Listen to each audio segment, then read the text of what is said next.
아니, 이게 무슨 말이지?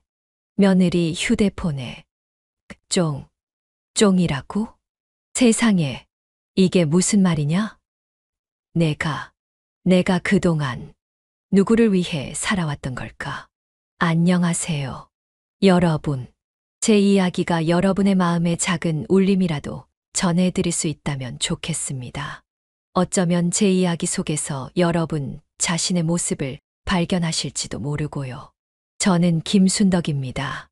올해 73이 되었네요. 평생을 가족을 위해 살아왔다고 자부하며 살았습니다. 그런데 어느 날, 제 세상이 송두리째 흔들리는 일을 겪게 되었어요. 어떻게 이런 일이 제게 일어났는지, 그리고 제가 어떻게 다시 일어설 수 있었는지, 그 솔직한 이야기를 여러분과 나누고 싶습니다. 제 이야기에 귀 기울여 주시고 공감해 주신다면 정말 큰 힘이 될 것 같아요. 앞으로 제 이야기가 계속될 텐데요. 놓치지 않고 함께 해주시면 감사하겠습니다. 구독과 좋아요, 그리고 알림 설정까지 해주시면 제가 여러분 곁으로 더 자주 찾아뵐 수 있을 거예요. 저는 매일 새벽 5시면 눈이 저절로 떠졌습니다. 알람이 필요 없었죠. 곤히 잠든 아들 해철이, 며느리 진이, 그리고 사랑하는 손주 건우를 위해 따뜻한 아침밥을 준비하는 것이 제 하루의 시작이었으니까요. 갓 지은 밥 냄새, 보글거리는 된장찌개 소리, 노릇하게 구워지는 생선 냄새가 집안 가득 퍼지면 제 마음도 덩달아 따뜻해지곤 했습니다. 남편이 일찍 세상을 떠나고 저는 오롯이 아이들만을 바라보며 살아왔습니다. 아들 하나, 딸 하나, 그 아이들이 잘 자라 결혼하고 가정을 꾸리는 모습을 보는 것이 제 삶의 유일한 기쁨이자 목표였죠. 특히 아들 해철이와 결혼한 며느리 진이는 제게 딸이나 다름없었습니다. 아니, 어쩌면 친딸보다 더 살갑게 대하려고 노력했던 것 같아요. 혹시라도 제가 시어머니로서 불편하게 하지는 않을까. 늘 조심하고 또 조심했습니다. 매일 아침, 온 가족이 식탁에 둘러앉아 제가 차린 밥을 맛있게 먹는 모습을 보면 그렇게 행복할 수가 없었습니다. 해철이가 엄마, 오늘 찌개 진짜 맛있네 하고 말할 때, 진이가 어머니, 덕분에 아침 든든하게 먹고 가요 하고 환하게 웃을 때, 그리고 우리 건우가 작은 손으로 숟가락질하며 밥을 먹을 때, 그 순간들이 제 삶의 전부였습니다. 제 존재의 이유였죠. 집안 구석구석 제 손길이 닿지 않은 곳이 없었습니다. 깨끗하게 정돈된 집, 제철 음식으로 채워진 냉장고, 식구들이 입을 옷가지들까지 모두 제 사랑과 헌신으로 채워진 것들이었습니다. 저는 그저 가족들이 편안하고 행복하게 지내는 모습만 볼 수 있다면 그걸로 만족했습니다. 제 희생이 당연하다고 생각했고, 그것이 엄마이자 할머니로서 제가 해야 할 일이라고 믿었습니다. 겉으로 보기에는 저희 집은 정말 화목한 가정이었습니다. 남들이 부러워할 만큼요. 저 역시 그렇게 믿어 의심치 않았습니다. 하지만 아주 미묘하게 눈에 잘 띄지 않는 작은 균열들이 생겨나고 있었나 봅니다. 저는 그때는 미처 알아채지 못했죠. 아니, 어쩌면 애써 외면했는지도 모릅니다. 그 작은 틈 사이로 서늘한 기운이 스며들고 있다는 것을요. 그렇게 완벽해 보이던 저희 가족의 일상에 아주 작은, 하지만 날카로운 균열이 생기기 시작했습니다. 처음에는 그저 제 예민함 때문이라고 생각했어요. 며느리 진이의 말 한마디, 행동 하나하나에서 예전과는 다른 서늘함이 느껴졌거든요. 제가 아침 식사를 준비하며 진이야, 오늘 아침은 내가 좋아하는 나물 무쳤다 하고 말하면 예전 같으면 어머니 감사합니다 하고 환하게 웃었을 텐데, 어느 순간부터는 그저 네 하고 짧게 대답하거나 휴대폰만 들여다보며 건성으로 대꾸하는 일이 잦아졌습니다. 제가 건우 학교 생활에 대해 물어보면 네, 잘 지내요 하고 더 이상 자세한 이야기를 해주지 않았어요. 처음에는 젊은 애들이 바쁘니까 그럴 수도 있지 하고 넘겼습니다. 하지만 시간이 지날수록 그 미묘한 거리감은 점점 더 분명해졌습니다. 식탁에서의 대화는 줄어들었고, 진이는 저와 눈을 마주치는 것조차 피하는 것처럼 느껴졌습니다. 제 마음은 자꾸만 서운함과 불안함으로 채워졌지만, 애써 괜찮은 척했습니다. 혹시라도 제가 서운한 티를 내면 힘들게 꾸려온 이 평화가 깨질까봐 두려웠거든요. 저는 더 잘해야 한다고 생각했습니다. 더 헌신하고 더 희생하면 며느리의 마음이 다시 예전처럼 돌아올 거라고 믿었습니다. 아침 식사는 더 정성껏 준비했고 집안일은 더 완벽하게 해냈습니다. 손주건우에게는 더없이 자상한 할머니가 되려고 노력했습니다. 하지만 제 노력에도 불구하고 진이의 마음은 점점 더 멀어지는 것 같았습니다. 제게는 따뜻한 말 한마디 건네지 않으면서 아들 해철이와는 속닥이며 웃는 모습을 볼 때면 그래 너희들이 사이 좋으면 되지라고 위로하곤 했습니다. 그러던 어느 날이었습니다. 그날도 저는 평소처럼 집안일을 하고 있었죠. 며느리 진이가 잠시 자리를 비운 사이 식탁 위에 놓인 진이의 휴대폰 화면이 켜져 있는 것을 우연히 보게 되었습니다. 습관처럼 순간 눈길이 갔는데 거기에는 아들 해철이와 진이가 주고받은 메시지 창이 열려 있었습니다. 차마 보지 말았어야 했습니다. 하지만 이미 제 눈은 그 메시지에 고정되어 버렸습니다. 며느리 진의 휴대폰에 저장된 낯이 근처의 전화번호였습니다.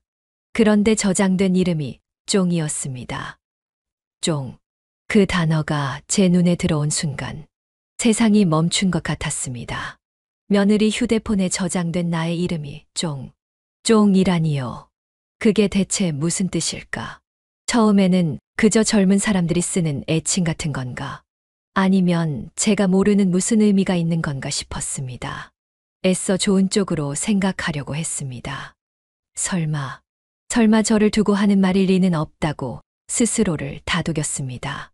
제 며느리가 설마 저에게 그런 못된 마음을 품었을 리 없다고. 그저 제가 괜한 걱정을 하는 거라고. 그렇게 스스로를 속이고 또 속였습니다. 하지만 아무리 머리를 굴려봐도 쫑이라는 단어에서 긍정적인 의미를 찾을 수가 없었습니다. 오히려 어딘가 부정적이고 조롱하여 부르는 듯한 느낌이 강하게 들었습니다. 그때부터 제 심장은 불안감으로 요동치기 시작했습니다. 혹시 저를 비하하는 별명 같은 걸까? 아니면 제가 모르는 사이에 저에게 무슨 불만이 쌓였던 걸까? 온갖 부정적인 생각들이 꼬리에 꼬리를 물고 이어졌습니다. 그날 밤새도록 저는 잠을 설쳤습니다. 눈을 감으면 쫑이라는 글자가 아른거렸고 귀를 막아도 그 단어가 귓가에 맴돌았습니다.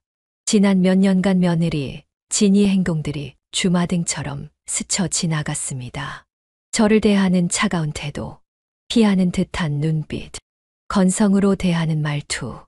그때는 그저 젊은 애들이 바쁘고 힘들어서 그렇겠지 하고 이해하려 했던 모든 순간들이 쫑이라는 단어와 연결되면서 섬뜩한 의미로 다가왔습니다. 제가 건우 학교 생활에 대해 물어보면 대충 대답하고 말던 모습, 제가 차린 음식을 먹으면서도 별다른 반응이 없던 모습, 저와 함께 있을 때면 휴대폰만 들여다보던 모습, 그 모든 것들이 저를 향한 무시와 경멸이었을까. 그러던 어느 날 오후였습니다. 저는 거실에서 조용히 바느질을 하고 있었고 며느리 진이는 방에서 친구와 통화를 하고 있었습니다. 방문이 살짝 열려 있어서 진이의 목소리가 희미하게 들려왔습니다. 처음에는 그저 젊은 세댁들의 시시콜콜한 이야기려니 하고 신경 쓰지 않았습니다. 그런데 갑자기 제 귀를 의심하게 하는 단어가 들려왔습니다. 아, 진짜. 아침부터 저녁까지 쫑 때문에 미치겠어. 쫑. 진이가 지금 쫑이라고 말한 건가? 제 심장이 쿵쾅거리기 시작했습니다. 귀를 쫑긋 세우고 며느리 진이의 목소리에 집중했습니다. 그리고 이어지는 며느리의 말에 제 심장은 완전히 얼어붙고 말았습니다. 아, 몰라. 가정부보다 싸게 부려먹는 종. 있잖아. 말 잘 안 듣는 강아지 종. 이 집의 쫑이 이 집종이라고, 강아지라고? 며느리의 입에서 나온 그 단어는 제 심장을 꿰뚫는 비수 같았습니다. 제가 그들에게 이 집의 종이었다니요. 제 며느리에게 저는 아주 싸게 부리는 가정부와 같은 존재였다니요. 그 충격은 말로 표현할 수 없었습니다. 머리가 깨질 것 같았고 심장이 멎는 줄 알았습니다. 제 몸 안의 모든 피가 차갑게 식어버리는 느낌이었습니다. 그제야 모든 것이 명확해졌습니다. 며느리 진이는 저와의 관계를 이 집의 종이라고 생각하고 있었던 겁니다. 제가 없는 곳에서 친구와 통화하며 저를 쫑이라고 부르며 비웃고 있었던 겁니다. 제가 그들에게는 그저 집안일을 해주고 손주를 봐주는 가정부에 불과했던 겁니다. 제가 그토록 사랑하고 헌신했던 가족에게 저는 그저 하찮고 부려먹기 좋은 존재였던 겁니다. 제 존재 자체가 그들에게는 끝내버리고 싶은 잘못된 관계가 아니라 아예 사람으로 취급받지 못하고 그저 부려먹는 도구로 여겨졌던 겁니다. 제가 그들에게는 인격체가 아니라 그저 집안일을 대신해주는 쫑 심지어 강아지였던 겁니다. 제가 새벽같이 일어나 밥을 차리고 집안 구석구석을 쓸고 닦고 손주를 돌보며 기쁨을 찾았던 시간들. 그 모든 순간들이 그들에게는 종으로서 당연히 해야 할 일이었을까요? 제가 정성껏 차린 밥상은 그들에게는 종이 주인에게 제공하는 서비스였건 것이었어요. 제 사랑은 그들에게 짐이 아니라 그들이 누려야 할 당연한 서비스였을 것. 제 헌신은 귀찮음이 아니라 그들이 마땅히 받아야 할 대가 없는 노동이었을까요? 뭔가 모르는 배신감이 파도처럼 밀려왔습니다. 제가 평생을 바쳐 사랑하고 헌신했던 가족에게, 특히 딸처럼 아꼈던 며느리에게 이런 취급을 받고 있었다니 가슴이 찢어지는 것 같았습니다.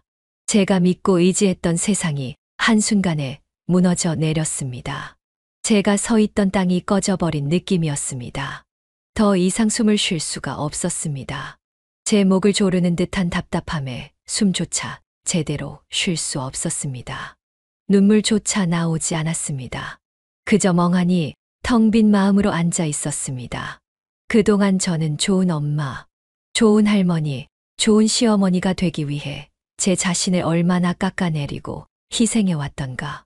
제 감정은 늘 뒷전이었고 제 욕심은 사치라고 생각했습니다. 오직 가족의 행복만이 제 행복이라고 믿었습니다. 자식들이 잘 되는 것만이 제 삶의 보람이라고 생각했습니다. 그런데 그 결과가 이것이라니. 이 집의 종이라. 제가 평생을 바쳐 섬겼던 그들에게 저는 그저 부려먹다 버려도 될 종에 불과했다니요. 더욱 제 마음을 아프게 했던 것은 아들 해철이의 태도였습니다. 며느리가 저를 쫑이라고 부르며 친구와 이야기하는 것을 알면서도 아들은 아무렇지 않았습니다.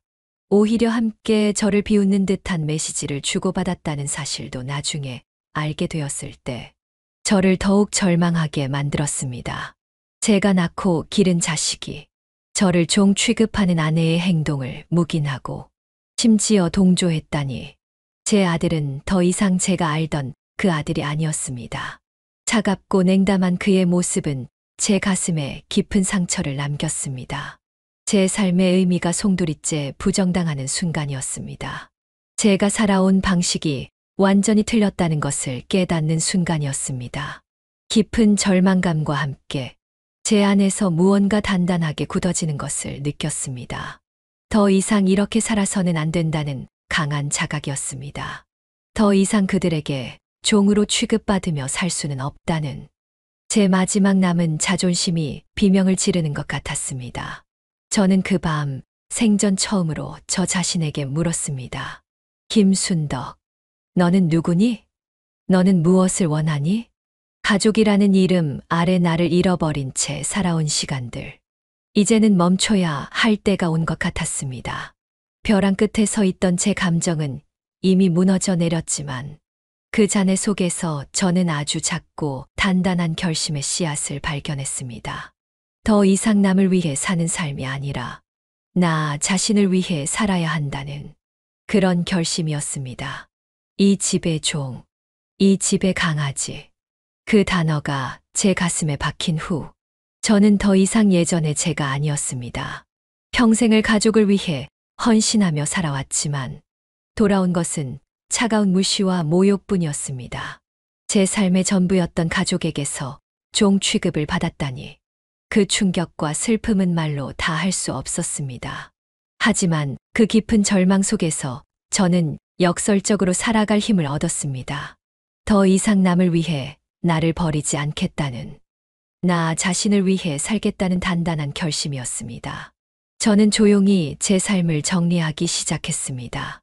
가장 먼저 한 일은 이 집을 내놓는 것이었습니다.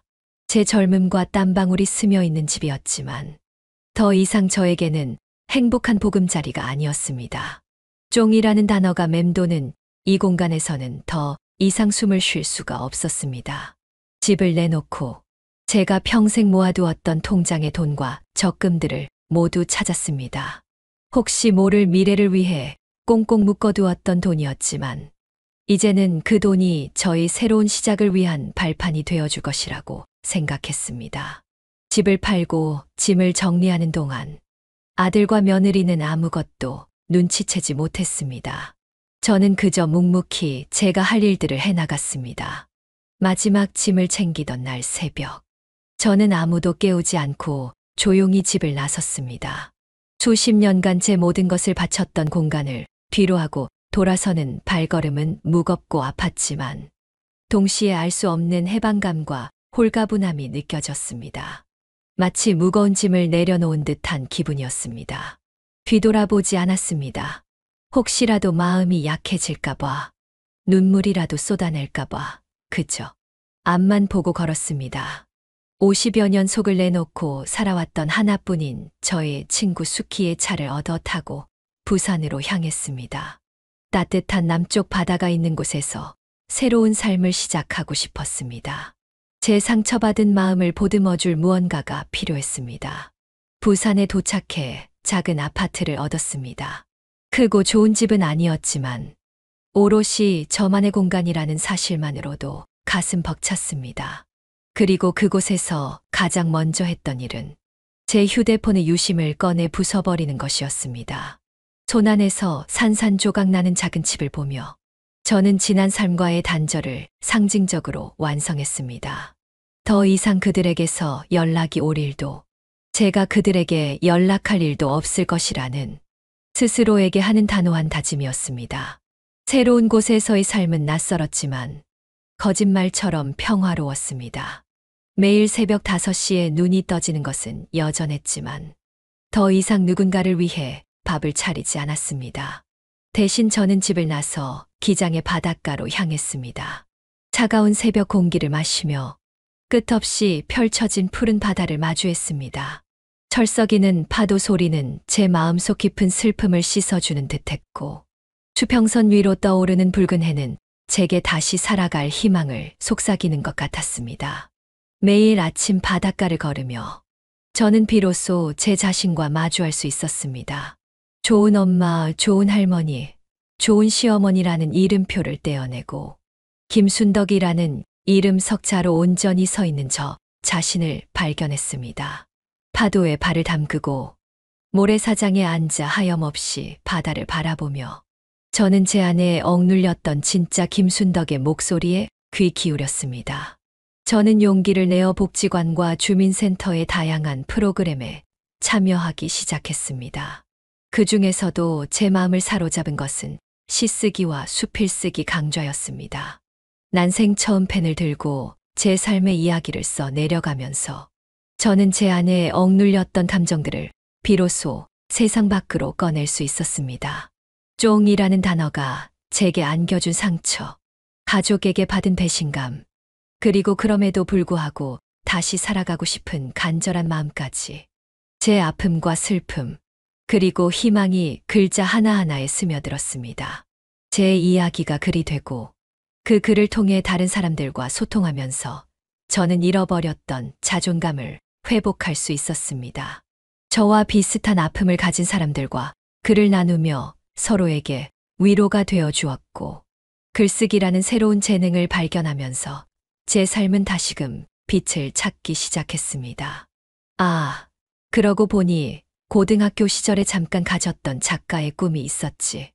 아내로서, 엄마로서, 시어머니로서 살면서 내가 갖고 있던 꿈마저 기억 못한 저를 마음껏 위로하고 안았습니다. 그리고 작가로서의 삶은 제게 새로운 의미와 기쁨을 안겨주었습니다. 더 이상 누군가의 종이 아닌 제 삶의 주체로서 당당히 서는 법을 배우게 된 것입니다. 시간이 흘러 딸에게서 가끔씩 소식을 들었습니다. 아들과 며느리가 경제적으로, 정신적으로 어려움을 겪고 있다는 이야기였습니다.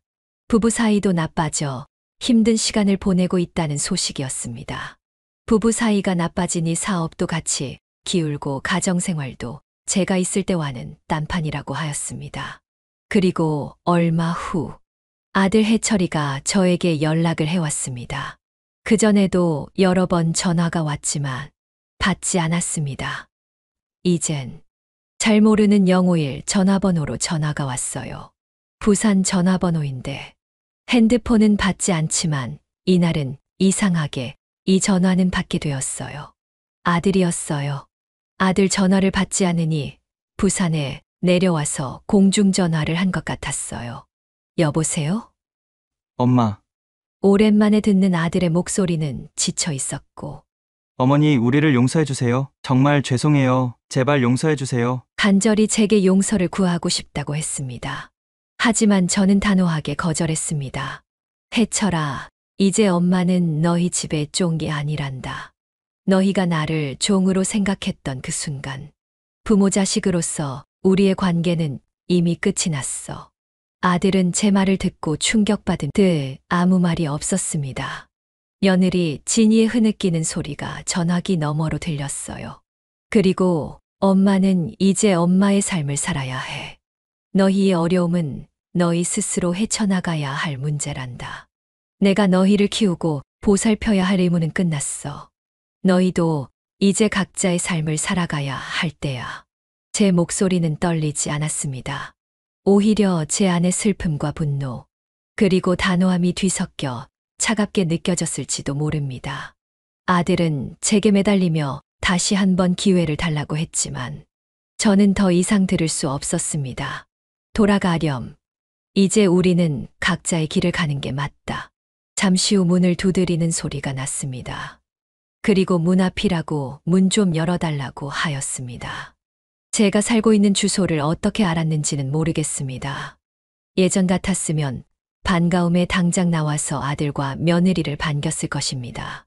하지만 아파트 안의 문을 다시 한번 쾅 닫았습니다.